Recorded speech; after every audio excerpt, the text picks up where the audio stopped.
Bonsoir, shalom. Bon, ça fait plaisir de retrouver de temps en temps le centre communautaire de Paris. Espérons qu'il se vide le plus rapidement possible, mais pour de bonnes raisons. Et c'est tout à fait bien accepté par les responsables. Le titre qu'on a donné à la conférence est extrêmement vague, il s'agit du temps du retour.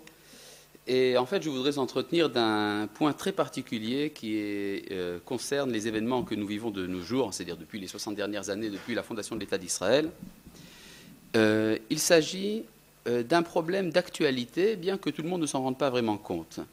Il s'agit d'une recrudescence, d'une renaissance du noachisme. Le noachisme, c'est-à-dire, on va appeler ça d'un grand mot, la religion des goïms selon la Torah. Voilà. Pour bien resituer de quoi il s'agit, vous savez que ça fait de temps en temps, périodiquement, on reparle de ce projet. Vous avez certainement entendu parler de l'œuvre monumentale du Rav Eli Ben Amozeg de Livourne en fin du XIXe siècle, qui avait entrepris, disons, un projet qui n'a pas vu jour. Ce que voulait le Rav Ben Amozeg, c'était d'amener l'humanité civilisée, enfin, de manière générale, l'humanité tout entière, à adopter un nouveau type de spiritualité enseigné par le judaïsme pour les nations de la terre. Et c'est ce qu'on appelle le noachisme, ou si vous voulez, d'après l'expression du Rambam, Beit Avraham, la maison d'Abraham. C'est un projet qui concerne l'humanité tout entière et qui doit être géré par le peuple d'Israël. Alors bon, on parle souvent de ça, des 7 commandements, des lois noachides, et on parle beaucoup de ces choses-là. Et puis il y a eu des tentatives, alors vous avez certainement entendu parler donc de Aimé Pallière, ce Français d'origine catholique qui a tenté d'avoir le statut du Ger Toshav ou du Ben Noach, peu importe comment on appelle cela. Et puis vous avez peut-être entendu parler d'autres initiatives qui ont eu lieu au cours du XXe siècle, telles que le village de San Nicandro en Italie du Sud, où toute la population pratiquement a adopté une forme de proto-judaïsme. Et puis, de temps à autre, on entend parler d'initiatives de ce genre, aussi bien de la part de non-juifs que de juifs.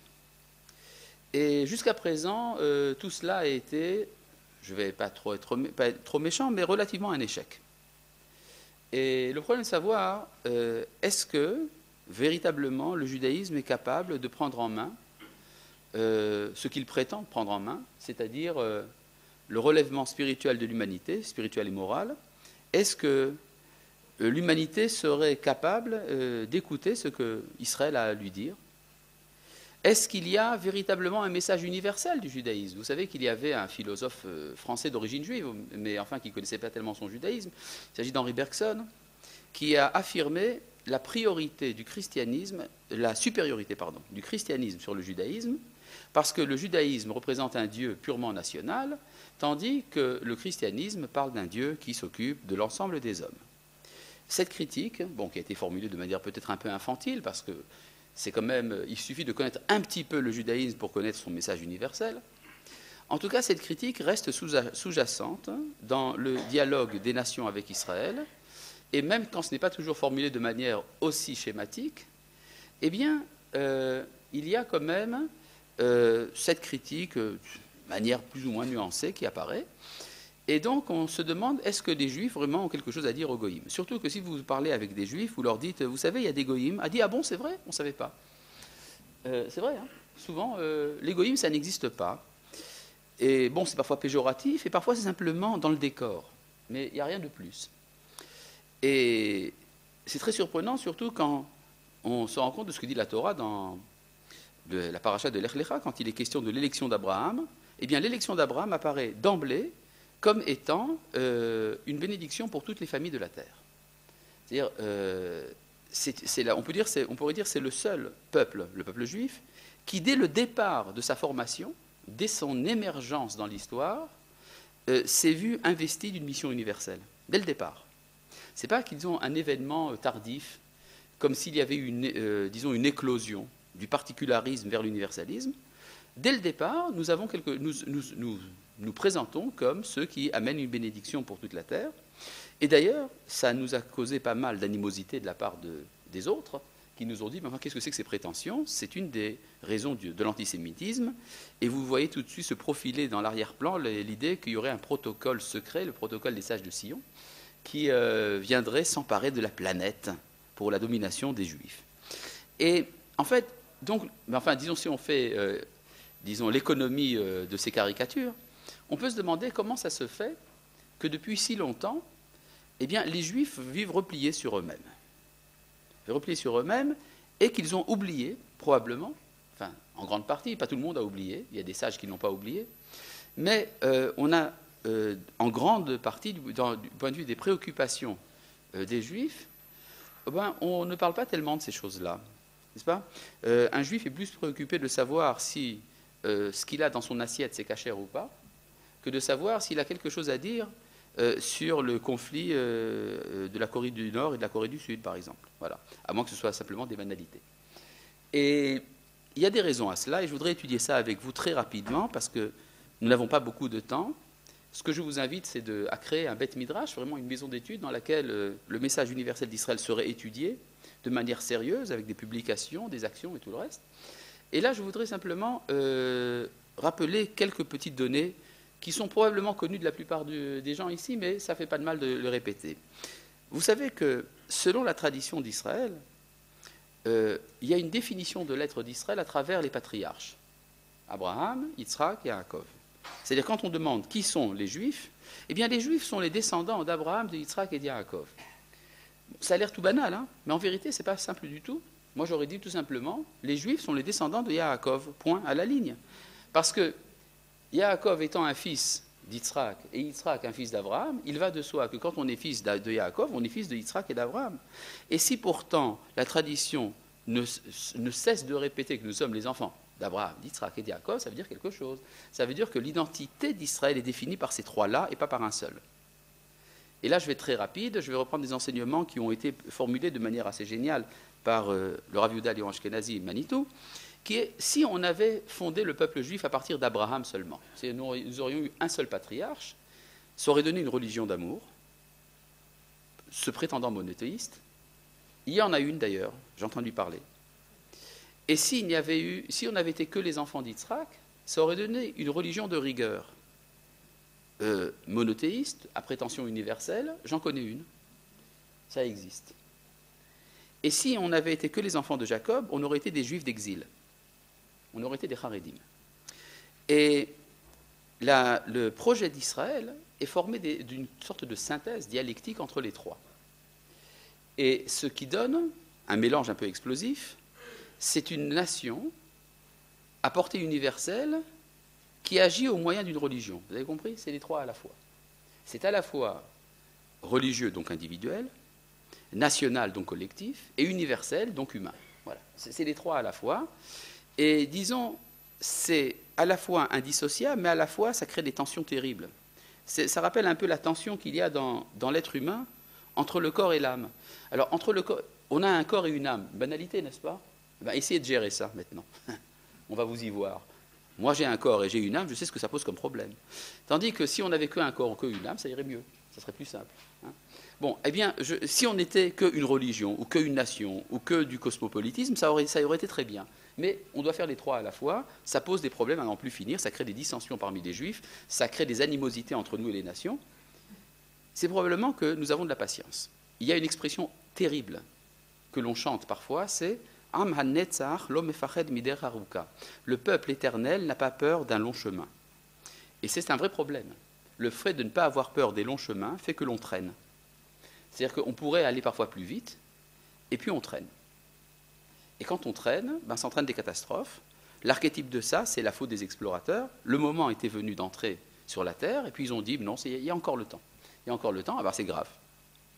Mais en tout cas, ça veut dire que notre histoire est faite de telle sorte que, puisque nous avons plusieurs milliers d'années pour réaliser notre projet, donc, effectivement, on a des projets à longue échéance, avec des budgets énormes, et donc, ce que l'on fait, c'est que nous consacrons une partie de notre histoire à la réalisation d'une dimension, et puis après une autre partie de l'histoire à la réalisation d'une autre dimension, et après d'une troisième. Et après, on fait des réunions, des regroupements. Alors là, je vais essayer d'être très rapide et un peu schématique, vous allez me pardonner. Mais la pensée schématique, avec tout ce qu'elle a d'infantile, elle est utile. Elle permet de progresser. Il y a 3 manières d'être le 3e patriarche.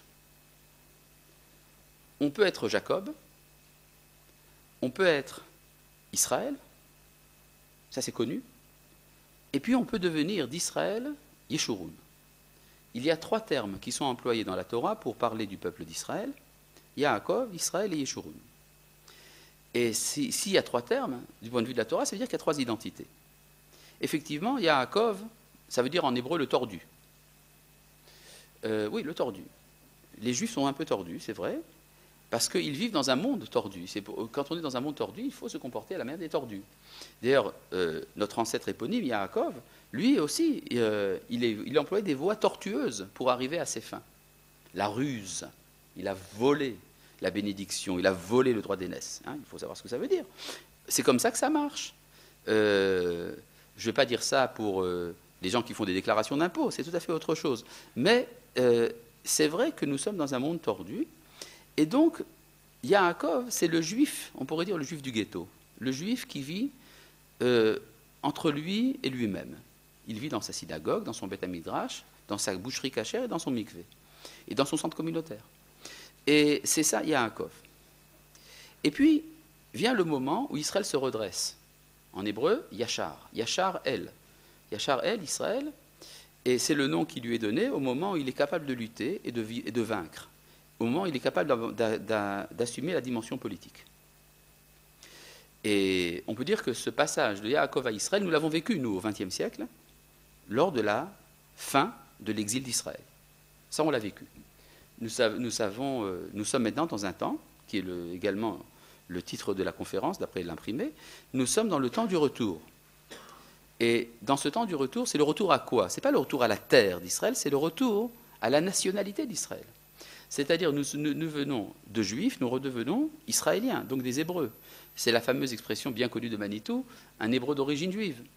C'est-à-dire que nous sommes en train de redevenir quelque chose qui prend sa place dans le concert, non pas des religions, mais des nations.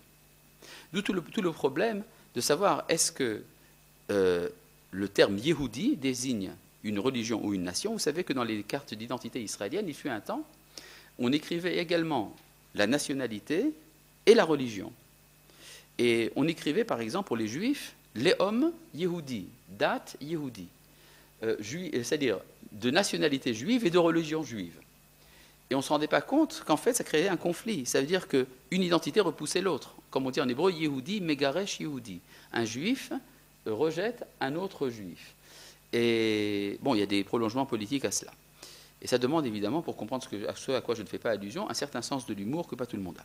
Et donc, pour revenir à... donc nous sommes passés de Yaakov à Israël, ça nous avons compris ça de nos jours. Et puis d'Israël, nous devenons Yeshurun. Alors, c'est quoi Yeshurun? Eh bien, Yeshurun, c'est justement la dimension universelle. Il y a aujourd'hui une critique violente d'Israël dans la collectivité internationale, qui n'est pas seulement, comme on essaie de le dire parfois, une critique de la politique israélienne. Si c'était que ça ressemblerait aux critiques qu'on entend dans toute la presse internationale contre tel ou tel gouvernement, telle ou telle action. Si on a l'oreille assez fine, on se rend compte, on n'a pas besoin d'une oreille assez fine, il suffit même d'une oreille assez épaisse, pour se rendre compte que c'est une délégitimation de l'être d'Israël. C'est-à-dire, ce qui auparavant était adressé au peuple juif par les antisémites est adressé à l'État d'Israël en tant qu'État. Il y a une revendication du peuple d'Israël de nier soit son droit à l'existence, mais en tout cas son droit à la spécificité. C'est-à-dire, vous êtes un État de fait, vous habitez Tel Aviv ou même Jérusalem, la partie occidentale seulement, et puis, mais en tout cas, ne dites pas que vous êtes un État juif. Vous n'avez pas le droit.